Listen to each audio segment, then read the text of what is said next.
Hello दोस्तों, स्वागत है आप सभी को आपके अपने YouTube channel famous education academy पर।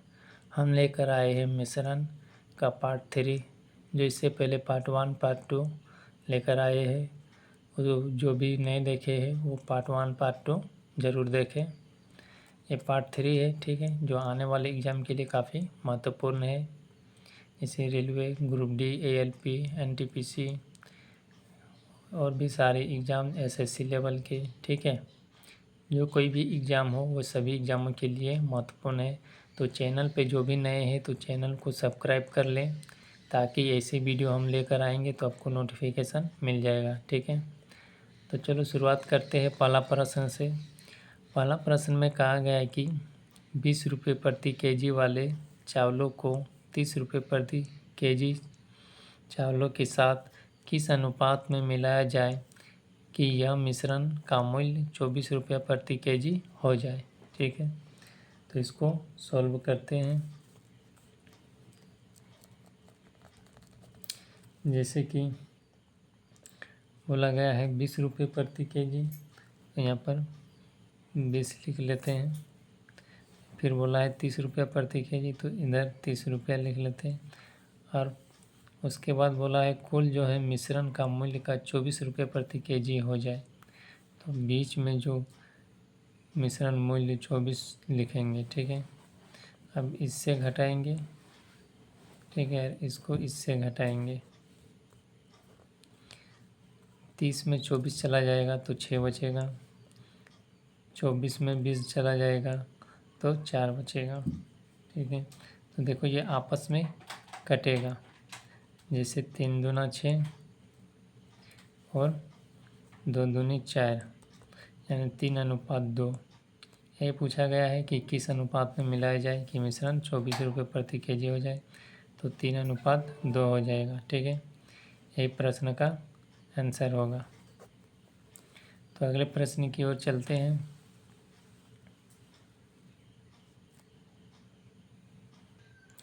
अगले प्रश्न में आ चुके हैं। अगले प्रश्न में कहा गया है कि 15 रुपया प्रति केजी वाले चावलों को 23 रुपये प्रति केजी चावलों के साथ किस अनुपात में मिलाया जाए कि वह मिश्रण का मूल्य 20 रुपये प्रति केजी हो जाए।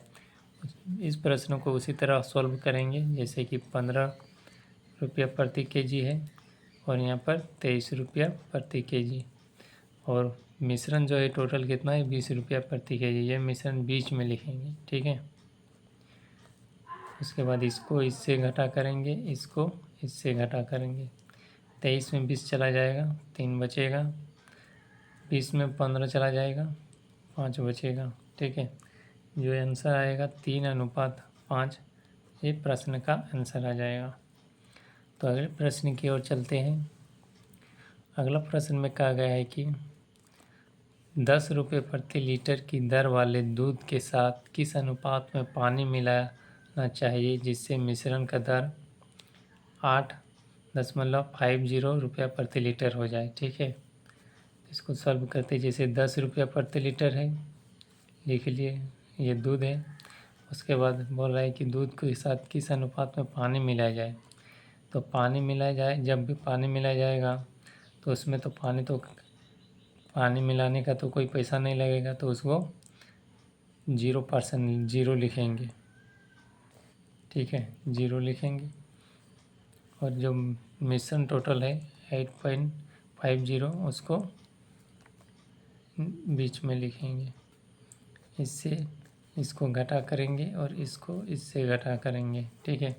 0 इसलिए लिए क्योंकि पानी इसमें मिक्स कर रहा है, और पानी मिक्स करने का तो कोई पैसा वैसा नहीं लगता है, फ्री में मिक्स कर दिया, इसलिए इसको 0 लिखे। तब 0 में जब 8.5 को घटा करेंगे तो 8.5 ही आएगा, और 10 में से 8.5 घटा करेंगे तो 1.50 आएगा, ठीक है। तो यहाँ पर देखो कितना आया 8.50 और 1.50, तो ये एक जीरो कट गया। 17×5 = 85 और 3×5 = 15, यानी 17:3 आंसर आया इस प्रश्न का। अगले प्रश्न की ओर आ चुकी है। अगला प्रश्न में कहा गया है कि एक आदमी 150 रुपये में 2 पेन खरीदता है। वह उनमें से एक को 12% और दूसरे को 7% लाभ पर बेचता है। यदि कुल मिलाकर उसे 11% का लाभ मिलता है तो पेन की लागत मूल्य क्या है जो उसने 12% लाभ पर बेचा। ठीक है, तो देखो एक पर 12% लाभ पर बेचा तो इसको प्लस 12% लिखेंगे।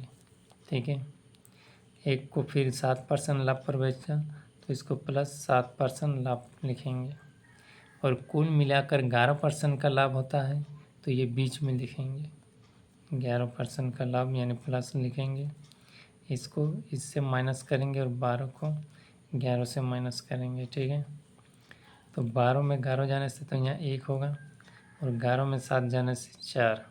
ठीक है, तो कुल मिलाकर कितना 150 पेन खरीदता है, लेकिन यहाँ पर कितना कुल मिलाकर 12% की दर से 4 आया और 7% के लाभ से 1 पेन बेचता है। ठीक है, लाभ होता है तो 1 पेन, तो टोटल कितना मिक्स हो गया 5 रुपये आ गया। तो टोटल यहाँ कितना मेरा है 150, तो ये 5 किसके बराबर 150 के बराबर। ठीक है, 150 के बराबर। ये 150 जो है 5 से कितना गुना है, तो कर देते 30 गुना है, 30 गुना है। तो बोला है कि पेन की लागत मूल्य क्या है जो उसने 12% लाभ पर बेचा। तो 12% लाभ पर कौन बेचा है, ये वाला 4। तो जब ये 5 150 जब इससे 5 से 30 गुना है तो यही 30 4 से गुना हो जाएगा। 4 तिया 12 यानी 120। यही मेरा प्रश्न का आंसर होगा 120। ठीक है, तो अगले प्रश्न की ओर चलते हैं। अगले प्रश्न की ओर आ चुकी है। अगले प्रश्न में कहा गया है कि एक व्यक्ति के पास 60 कलम है। वह इनमें से कुछ को 12% लाभ पर एवं शेष को 8% हानि पर बेचता है। कुल मिलाकर इसे 11% का मुनाफा होता है यानी लाभ होता है। तो कितनी कलम 12% लाभ पर बेची। ठीक है, तो इसको सॉल्व करते हैं। जैसे कि 60 कलम है तो एक को 12% लाभ पर बेचता है तो इसमें प्लस 12% लिखेंगे और दूसरा को 8% हानि तो माइनस 8% हानि। और कुल मिलाकर 11% का मुनाफा होता है यानी 11% का लाभ होता है तो प्लस 11 करेंगे। अब इसको इससे माइनस करेंगे और इसको इससे माइनस करेंगे। देखो 12 में 11 चला जाएगा तो 1 बचेगा और ये 11 में -8 जाएगा। मान लो 11 है और माइनस करेंगे और ऑलरेडी पहले से ही एक -8 है तो इसको -8 लिखेंगे। ठीक है, तो ये माइनस माइनस क्या हो जाएगा प्लस हो जाएगा यानी 11 और 8 19 हो जाएगा तो इसको 19 लिखेंगे। ठीक है, तो टोटल जो ये है 19 और 1 20 है। जबकि मेरा व्यक्ति के पास कितना कलम है 60 कलम है, जबकि यहाँ कितना आया 19 और 1 20 आया। तो ये 20 किसके बराबर, ये 60 के बराबर। तो ये 60 जो है 20 जो है 60 से कितना गुना ज़्यादा है। ये 60 कितना गुना ज़्यादा है 20 से, तो 3 गुना ज़्यादा है। 20 या 60। तो बोला है कि कितनी कलम 12% लाभ पर बेची गई है। तो 12% लाभ पर कितनी कलम 19 बेची गई है। ठीक है, तो जब 60 20 से कितना गुना ज़्यादा है 3 गुना ज़्यादा है तो ये भी 19 इंटू 3 गुना हो जाएगा। 19 या 57, यही प्रश्न का आंसर आ जाएगा। ठीक है, तो अगले प्रश्न की ओर चलते हैं। अगला प्रश्न में कहा गया है कि एक आदमी के पास 40 केजी चाय है। उसका एक हिस्सा वो 5% के हानि पर एवं शेष को क्रय मूल्य पर ही बेचता है। इस कारोबार में उसे 3% की हानि होती है, तो क्रय मूल्य पर बेची गई चाय की मात्रा ज्ञात करें। ठीक है, क्रय मूल्य पर बेची गई चाय की मात्रा ज्ञात करें। इसको सॉल्व करते हैं। जैसे कि इसमें 40 केजी टोटल चाहे, तो जब एक को 5% हानि पर बेचता है तो यहाँ पर -5 लिखेंगे, और दूसरा को क्रय मूल्य पर ही बेचता है, मतलब जितना में वो ख़रीदा उतना में बेच दिया, तो उसमें उसको ना फ़ायदा होगा ना कुछ होगा, ठीक है। तो उसमें ना फ़ायदा होगा ना घाटा होगा, तो उसमें क्या करेंगे, उसमें 0 लेंगे, 0%, क्योंकि क्रय मूल्य पर ही बेच रहा है, जितना में वो ख़रीदा उतना में ही बेच रहा है, तो उसमें ना उसको फ़ायदा होगा ना उसको में घाटा कोई होगा, तो 0% लेते हैं। और बोल रहा है कि इसमें कारोबार में उससे 3% की हानि होती है टोटल, तो -3 लिखेंगे बीच में। अब इसको इससे घटा करेंगे और -5 को -3 से घटा करेंगे, ठीक है। तो जब -3 को 0 से घटा करेंगे, जैसे कि ये -3 है और 0 से घटा किए, तो ये माइनस माइनस प्लस हो जाएगा 3 का, तो ये 3 हो जाएगा। अब -5 में -3 को घटा करेंगे, तो देखो ये -5 है, -5 और घटा करेंगे -3 से, ठीक है। अब ये -3 को -5 से घटा करेंगे, तो जैसे कि -3 है और घटा करेंगे तो माइनस होगा, और पहले से ही -5 है, ठीक है। तो ये माइनस हो जाएगा, ये माइनस माइनस प्लस हो जाएगा, माइनस माइनस प्लस हो जाएगा 5, तो 5 में 3 घटाएंगे तो -2, अगर पहले से माइनस है तो +2 हो जाएगा, ठीक है, +2 आया। उसके बाद देखो यहाँ पर टोटल कितना हो रहा है, 5 हो रहा है, 5 पेन हो रहा है, 5 यानी 5 केजी, लेकिन प्रश्न में कहा गया है 40 केजी, तो ये प्लस किए तो 5 आया, तो 5 किसके बराबर, 40 के बराबर। ये 40 जो है 5 से कितना गुना ज़्यादा है, 8 गुना ज़्यादा है, ठीक है। तो बोला क्रय मूल्य पर बेची गई चाय की मात्रा ज्ञात करिए, क्रय मूल्य पर ये बेची गई है, ये क्रय मूल्य पर ही बेची गई है, ठीक है। तो क्रय मूल्य पर बेची गई है तो कितना पर बेची गई है, 2 पर बेची गई है। तो देखो ये 5, ये 40 जो है 8 से, ये 40 जो है 5 से 8 गुना ज़्यादा है, तो यही 2 से 8 गुना हो जाएगा, यानी 8 दूनी 16। इस प्रश्न का आंसर 16 हो जाएगा, ठीक है। ये यहाँ से अलग है, ठीक है, 16 हो जाएगा। अगले प्रश्न की ओर चलते हैं। अगला प्रश्न में कहा गया है कि एक विक्रेता के पास 50 केजी चावल है, जिसमें वह कुछ भाग 14% लाभ पर और शेष भाग को 8% हानि पर बेचता है। कुल पर इससे 4% की हानि होती है, तो उससे 14% का लाभ हो, और 16% की हानि पर कितने मात्रा में चावल बेचे, ठीक है। इसको भी सॉल्व करते हैं। जैसे कि विक्रेता के पास 50 केजी चावल है, तो कुछ भाग 14% लाभ पर, तो यहाँ पर 14% प्लस कर दिए लाभ, और शेष को 8% हानि पर, -8% हानि, और कुल इसे 4% की हानि पर बेचता है, -4% की हानि। अब इसको इससे घटा करेंगे, अब 14 को 4 से घटा करेंगे, ठीक है। तो देखो ये 14% है, मान लेते 14, और इसमें से घटा करेंगे माइनस, और पहले से ही -4 है, तो क्या हो जाएगा, ये 14 हो जाएगा, और ये माइनस माइनस प्लस, 14 4 18, तो ये 18 हो जाएगा, ठीक है, ये 18 हो गया। अब दूसरा वाला -4 में से -8 घटा करेंगे, ठीक है, -4 में से 8% की हानि होती है, तो इसमें घटा करेंगे। अब ये -4 और -8 घटा करेंगे, ठीक है, माइनस तो है, ये घटा करेंगे और पहले से ही -8 है, घटा के, तो ये माइनस तो रहेगा ही, ये माइनस और माइनस बन जाएगा, ये माइनस और माइनस बन जाएगा +8, यानी 8 में 4 चला जाएगा, तो 4 माइनस, और पहले से माइनस है, बड़ा वाला से में छोटा वाला घटा करेंगे तो माइनस में आएगा, और पहले से माइनस है तो माइनस माइनस कट जाएगा, यानी 4 ही आएगा। तो ये 4 आया, तो ये कटेगा। देखो 2 दूनी 4 और 2 9 18, ठीक है। 2:9 आया। तो हम टोटल को जोड़ें, 2:2 दूनी 4 और 2 9 18।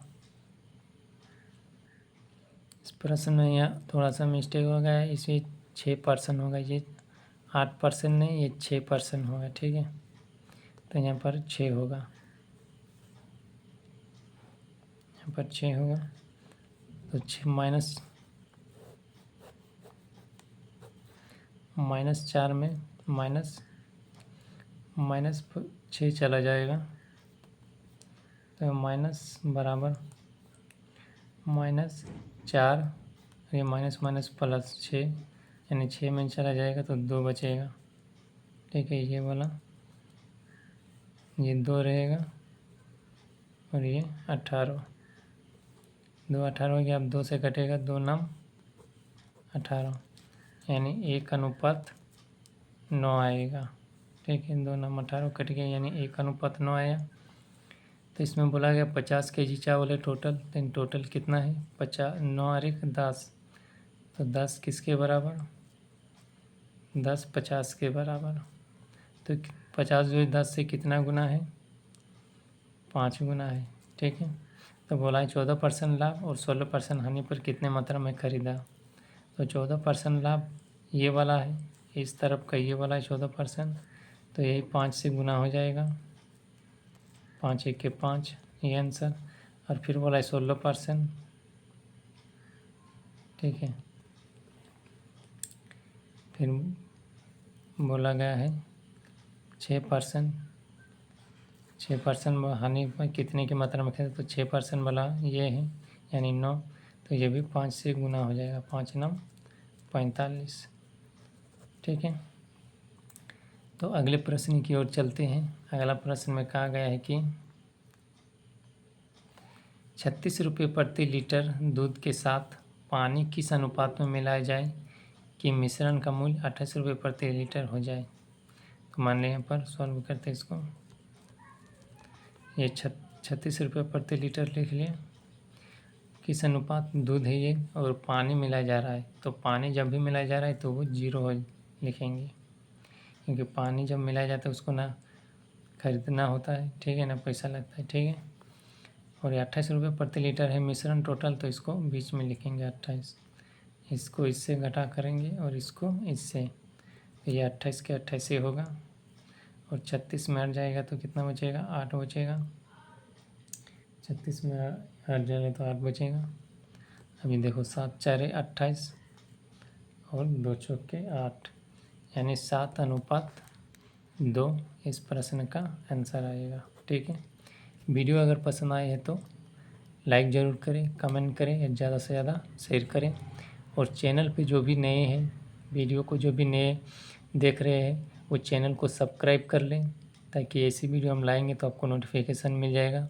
ऐसी वीडियो हम रोज़ लाते हैं, ठीक है, जो आने वाले एग्ज़ाम के लिए काफ़ी महत्वपूर्ण है। मैथ के बिना कोई भी एग्ज़ाम अधूरी है, जिसमें मैथ सिलेबस है तो मैथ के बिना एग्ज़ाम अधूरी है। तो मैथ को अपनों साथ अच्छे से पकड़ में रखें और मैथ को स्ट्रॉन्ग करें। तो चैनल को सब्सक्राइब करना ना भूलें और चैनल को सब्सक्राइब करके वीडियो को देखें और इसको प्रैक्टिस करें, ठीक है। तो फिर मिलते हैं अगले क्लास में, तब तक के लिए धन्यवाद एवं जय हिंद।